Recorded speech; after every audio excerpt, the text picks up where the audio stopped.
Okay, so this is a heavily customized Woocommerce checkout page. But in this video, I'm not going to go over the details of this, but what I'm going to show you here is the basics of customizing Woocommerce templates. Basically, how to get started. So let's go to the code. Okay, so this is the back end of my project that I'm currently working on. And to get started with the Wocommerce templating, you have to go inside the content, go inside the plugins, find the Woocommerce plugin, which is right here, open it up, and look at this templates folder. This is where all the Woocommerce templates are located. So to customize any part of it, we can just copy one of these files or folders, whatever you're focusing on. I mean, if you need all of them, then take all of them if necessary, which is not recommended. But once you do, copy them. We have to go back to the themes folder, and inside that theme folder, like I did it here, created Woocommerce folder, open it up, and paste everything you copied. In this situation, these are all I needed. The checkout folder, the products, the single product, these are the stuff I needed for my project to customize Woocommerce. But once you paste those templates in here, now you can make any changes you like, and it's going to show up in the Woocommerce target page. For example, let's open it up here.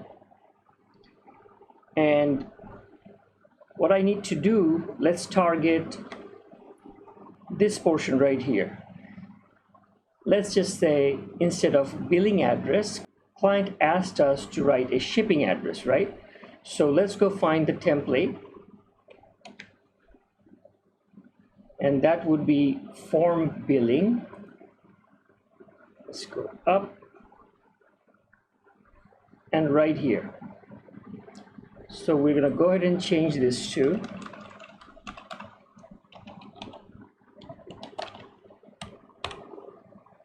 shipping, save it, come back, refresh, and this has been customized. I know this is very little, but this will get you started. All right, so this is a Woocommerce checkout page. Recently, client asked me to remove this portion of this page. Additional information, order notes. Now there is two ways to get this job done. Let me show you the first one. Let's go to the code. Okay, so this is my project backend. And this is where I keep all the Woocommerce templates that I edit.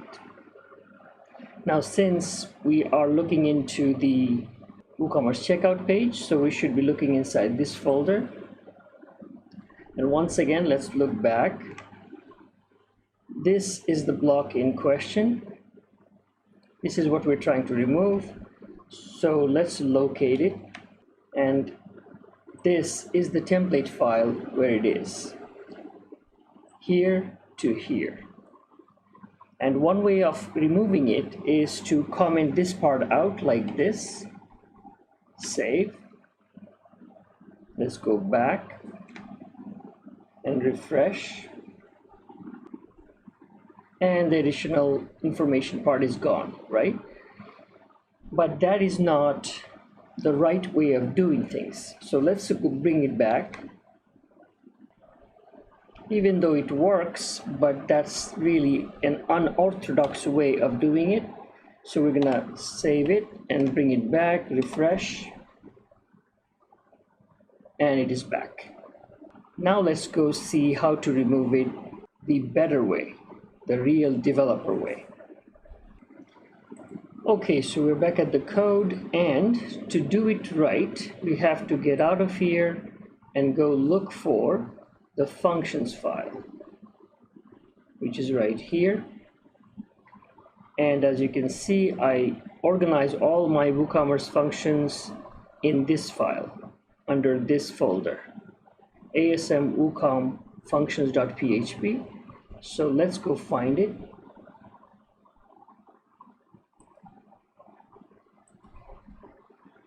And here it is. And we're going to go all the way to the bottom. And here I'm going to bring in a comment. This is always a good practice. Now, right about here, I'm going to start to add a filter.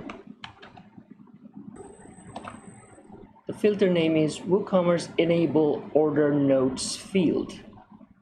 Wow, that's a mouthful. Now we're going to return false, underscore, underscore, return, underscore, false. And this will disable that input block. And this would be a priority. And now we will save this and go back and keep an eye out here. Let's refresh. Boom, it's gone. And that's all for this video. Thanks for watching.